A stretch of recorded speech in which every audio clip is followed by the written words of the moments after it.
Welcome to Building Inclusive Digital Communities with Josh Hotzenpiller and Megan Martin. Discover how that human connection actually accelerates business objectives.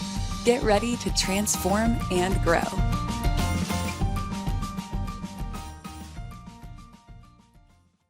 Welcome, everyone, to another episode of Building Inclusive Digital Communities. We're glad to have you here today, and I am thrilled to introduce Erika. Thank you so much for joining us today. I'm super excited to be here. Thanks for inviting me, Megan. Of course, and Erika is the Vice President of Customer Education for Mailchimp. So tell us a little bit about you, how you got to Mailchimp, and what's your day-to-day look like? Sure. So I actually started my career in nonprofits, which it's definitely a different trajectory than most folks in digital marketing take. But, for me, it's always been, how do we tell a story and create opportunity for folks to get the right resources at the right time to be successful, however they measure their success. So I take that still to heart, and that's how we approach customer education at Mailchimp. The goal is to make sure that we're empowering our people. One of the mantras that we always say is we're trying to empower the underdog. So that underdog can be a small business. It can be somebody who's just starting out in their role in a marketing firm or something like that. And we want to be able to help them out. So my day to day, we do all the outward facing customer education to help our customers be smarter and better.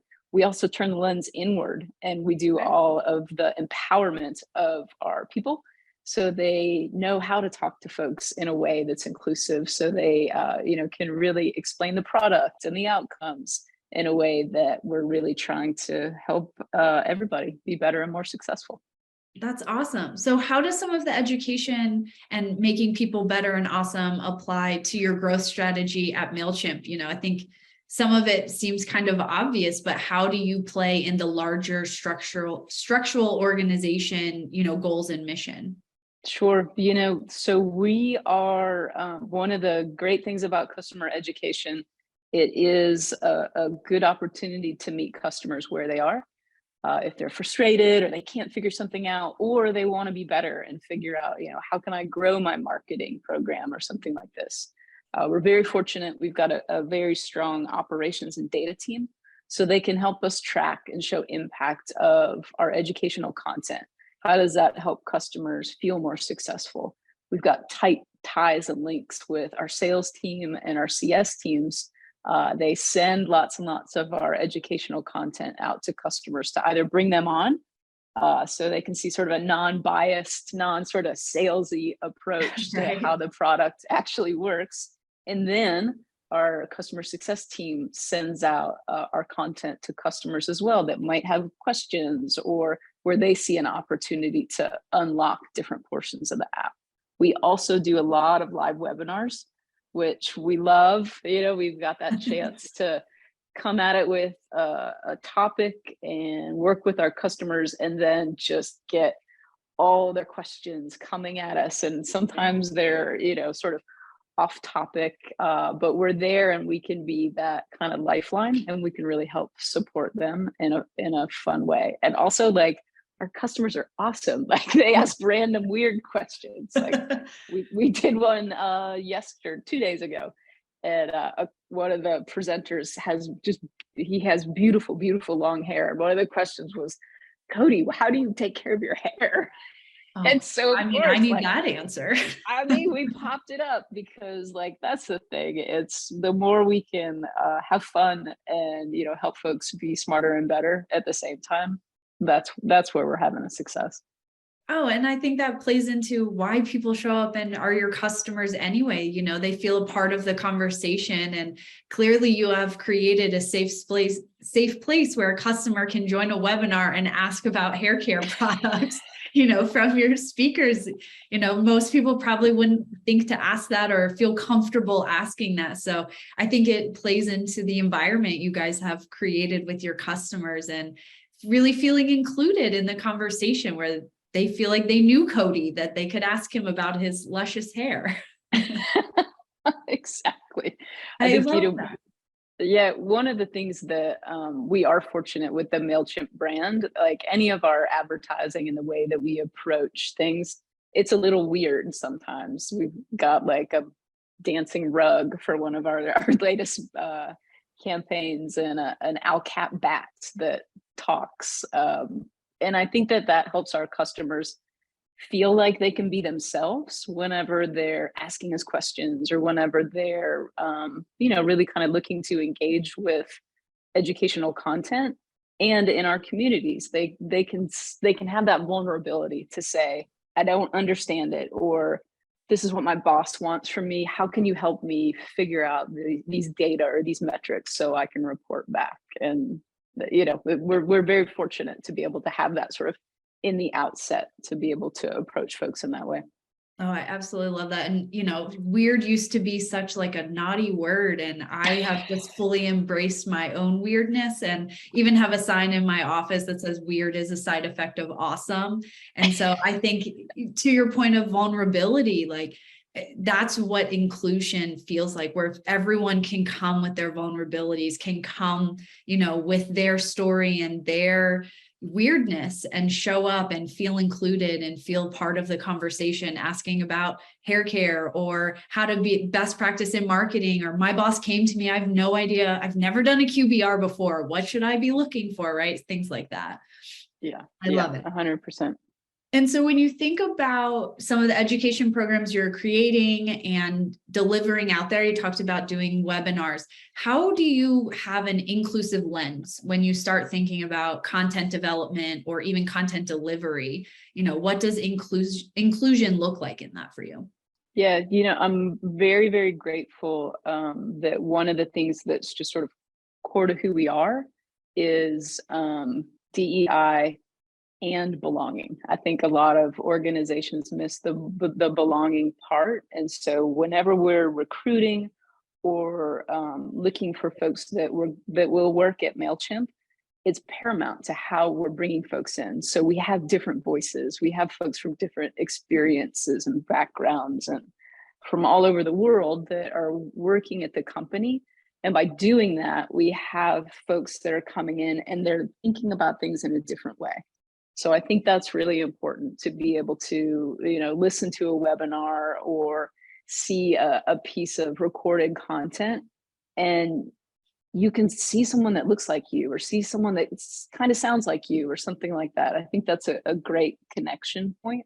We're always trying to be very, very mindful that, we want to be able to meet our customers where they are. So whether it's closed captioning or making sure that we can release a written transcript of whatever it is. Some folks want to watch a video. Some folks have no care for video. They just want like a written text list of what it is.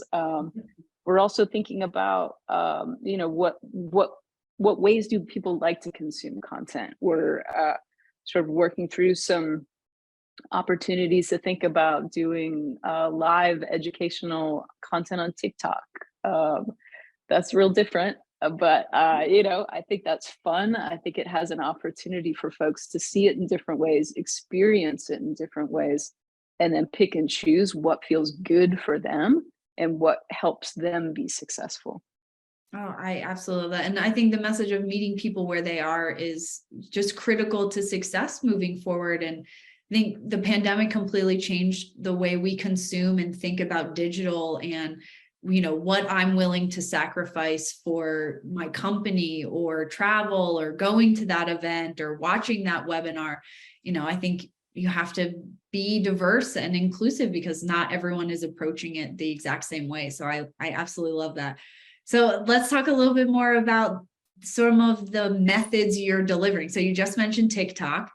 I will admit, I am an old millennial. I am not on TikTok. My mother sends me TikToks all the time about like new stuff I should be learning, which I didn't even realize. Like, I thought TikTok was basically the new Vine, right? Where people are just putting up 10-second clips or doing this or whatever. So I'm like, TikTok is not for me. I'm just not going to engage in there. It's not my space. My mother is exclusively on TikTok now, like basically has abandoned all other forms of outreach and engagement and education, like even more so than YouTube. Like, I always think, like, I'm going to go to YouTube. That's where I'm going to go to learn something new, or I'll go to Reddit and think about what I'm going to learn new. But now there's all these new channels of private communities within Mailchimp or TikTok communities for education. And so how thinking about inclusion and like building your audience or building your community, what are some of those channels and like how many places are you connecting with your audience? Because there's a lot of options out there. So how do you approach all the different outlets to be an inclusive brand? Yeah, well, clearly your mom is a trailblazer. Clearly. So you let me know if she's looking for a side hustle. I wait for them to come on Instagram and then I watch the TikToks. That's me. I think that a big part of it is being open to experiment. And that's, like with TikTok, we're not like far down the line with it, but we're willing to experiment with it and think about like, how can we engage in this way? There's some folks on my team and that's where they go. They're like, oh my gosh, like I've fixed my car and cooked dinner and, created something else based on what I learned on TikTok. And, so I think again, to be able to meet people where they are is so important. So we think about that. We do a lot of YouTube videos. So that's always there. I will say that's one of a very easy spot for us to be able to create localized content. So to have content that's in multi-language, that's something that's really important to us, is to make sure that, it's easier to learn in your native language sometimes. So to be able to create content in that way. Again, we've got what you were saying about meeting people where they are and being inclusive, and not everyone's learning the same way. So some need video, some need text. And I think it just shows you as a brand wanting to engage your people, allowing them to be vulnerable by offering it in language, closed captioning, language services, like all of that is part of inclusion to me. So sorry to interrupt you, but I'm just I hear that. Yeah, well, and then, even the parts, we're getting a lot more requests from our internal teams and honestly from folks externally about micro content. So like, give me an educational reel on Instagram to tell me how to do this thing. I've got like 2 minutes where I can learn something. Let me spend my time there. So I think that's for us, a big thing is just sort of listening to what our customers want. And then also, being weird or being able to just open the aperture and be weird and do goofy things and feel okay if it doesn't work. Again, I think that speaks to just the culture you guys have built in the community and, allowing people to be weird and vulnerable and being experimental. I mean, that's how the light bulb gets discovered. That's how the internet gets built, right? Like we all have to experiment. If we knew what we were doing from the onset, like big innovation moonshots, like probably wouldn't happen without, experimentation. And that's how you find how to meet people where they are. Like not everyone's the same. So you have to, balance it and produce it in different ways.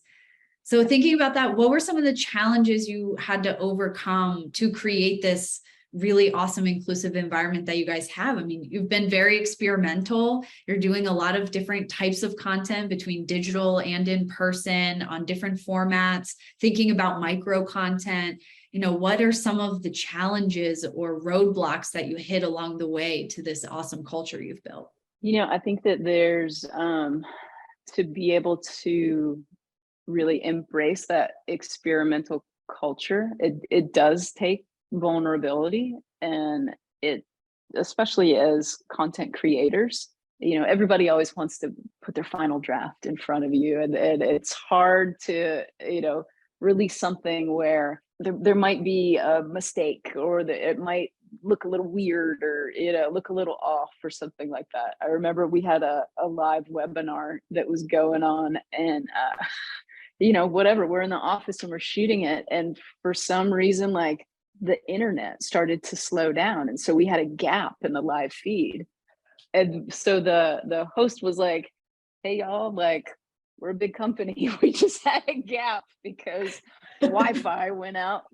So I think for us as content creators to be able to have that vulnerability and to be able to know that it doesn't have to be perfect, and that our customers are okay with that. I think that, you know, sometimes we all try to overproduce whatever it is, and then it looks a little just like a little too contrived or a little too created. For sure. We all make mistakes, and, you know, I think sometimes it's okay, and it's good to show up with a little bit of a blip in whatever you're producing. Of course. I mean, I think especially coming out of the pandemic, we've realized so much that like we're all human. Like that's the risk you take in getting experimental and doing different things or trying out of the box concepts. Like they're not always going to work, and they're going to have mistakes, and there's going to be blips, and extending that grace is part of being vulnerable, right? Like if I'm going to be vulnerable and show up to this community that I feel included in, you know, I would hope that people would give me the grace that I'm going to ask a dumb question. I'm probably not going to know. Like we can't all become experts in one day. Like it takes training and error and experimentation, you know, to finally get it right. And I think we all have to extend that grace. And like sometimes mistakes are okay, because then it tells you all, isn't that the famous Edison or whatever saying is like, I found 99 ways to fail and one way to, you know, but the failing is part of the process and being vulnerable and figuring all that out. And so I love that you guys are experimenting with it. And as a digital event producer in my past life, I hate the internet and the glitches. Like there's so much you can't control. Like I totally feel you on that. I mean, most of us go into events and event production because we're all a little bit of control freaks and we want to know all the details and we're going to control all of it. And then you get into this digital world where you don't have control of it. Like I don't have control of your internet or your computer or your microphones or your headphones. And so like, I have to rely on, you know, so many outside factors to make some of that happen, which is very scary for control freaks like me.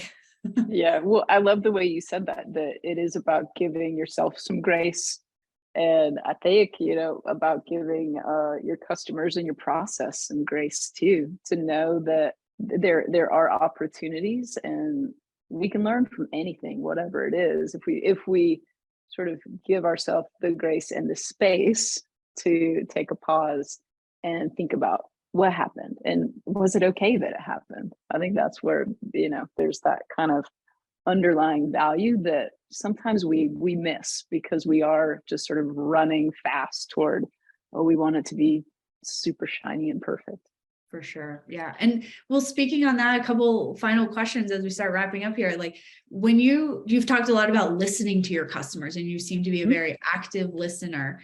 What are some of those ways those play out? Like, how are you listening to your customers? What are those channels? What kind of feedback channels are you looking at or listening to that then you can go act on, make sure that you're meeting people where they are and delivering the content that they need? Yeah. You know, we're, really grateful to be able to have an incredible customer care group. And so for us to be able to know where questions are being asked and where our customers are getting confused, that helps us fine tune our content and helps us understand where to sort of pull our socks up and do a better job, where, you know, maybe we didn't explain it the right way, or maybe we need to have a variety of opportunities to be able to present that content. So we listen there. We do a lot of just sort of seeing how content is used and where it's used in the customer journey.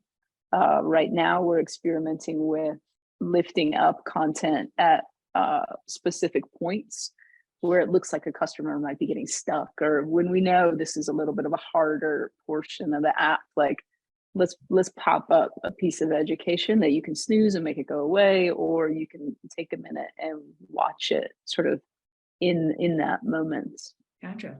Oh, I think that's awesome.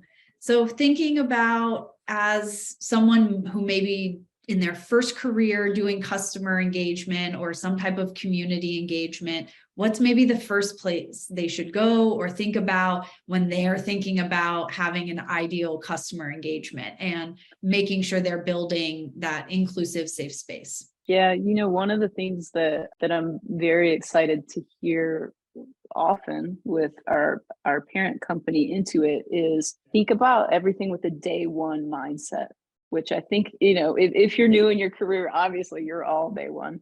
But I think to be able to flip that back around and think like, hey, the customer that I'm working with or the thing that I'm working on, there's somebody else that it's their first day. So how can I connect with them and how can I really have some empathy of where they're coming from and use my feelings and sort of expand that and think about like, what am I missing? And I think, for me, it's to be able to, listen to yourself and all the answers aren't show up exactly in the spot. You're not going to be able to find all the YouTube videos on it or take that perfect LinkedIn learning class or whatever it is to really propel you through your career. That's going to be like the single one thing. But I think to, listen to folks out in the world, like what are they consuming from a digital content perspective? How are folks engaging with marketing? Like I'm getting so many catalogs right now.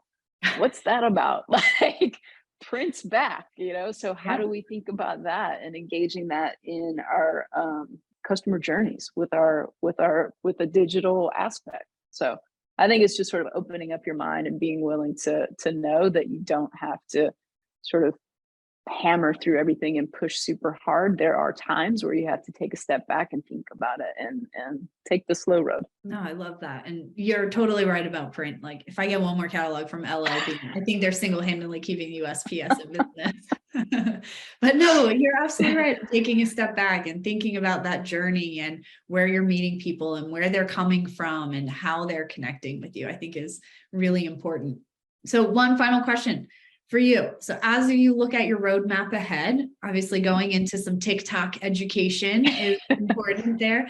What has you excited thinking about customer engagement and that customer community and what education you're providing to them? Like what has you excited for the next couple of years or the year ahead? Yeah, one of the things that we're really, really fortunate with at Mailchimp is we've got an incredible group of partners. And so those are folks who are also using Mailchimp and helping other small businesses use it as effectively as possible. So I'm really excited to work with our partner communities and the educational content that they're creating on their own. We've got these super duper smart people that are doing really cool things. So, in the next year, we're looking to really leverage that content and help lift that up and put it in front of customers' eyes because, I think to get to that point, to be able to say like, sometimes you're not always the best at whatever it is. And there might be somebody else that's doing it really awesome too, that has a different voice, that has the ability to connect and attract other folks that we can't. And so I'm really, really excited to sort of expand it and bring more folks in and help elevate that content and just really reach more people where they are. I absolutely love that. And it goes to what you said at the beginning of our conversation about meeting people where they are, providing different types of content, and really at the end of the day, just telling that story and bringing those stories to life that can help your other clients, your other customers, your partners. We don't know what we don't know. And so by you storytelling that, I think really is going to have a huge impact on a lot of the customers that you work with. They probably don't even know how much impact you're going to have on their businesses and the growth at Mailchimp and with your clients, because I think you guys are doing all the right things. And I'm definitely going to have to tune into Cody's next webinar. Now I need to see this awesome environment you've created where I can ask people about their hair.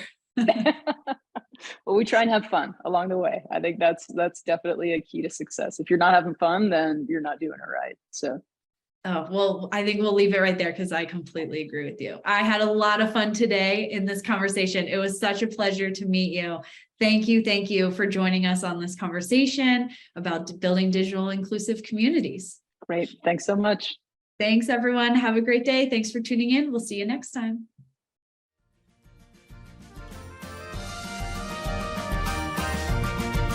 Thank you for joining us. Let this story inspire you to the serious work needed to build an inclusive digital community that makes a difference for your network and your brand. For more conversations like this one, be sure to subscribe to the show at junolive.com/podcast. Don't forget to share this show with your network so we can all learn from each other how to build inclusive communities. We'll be talking more about this episode on LinkedIn, where you'll find us under Juno Live. See you on the next episode.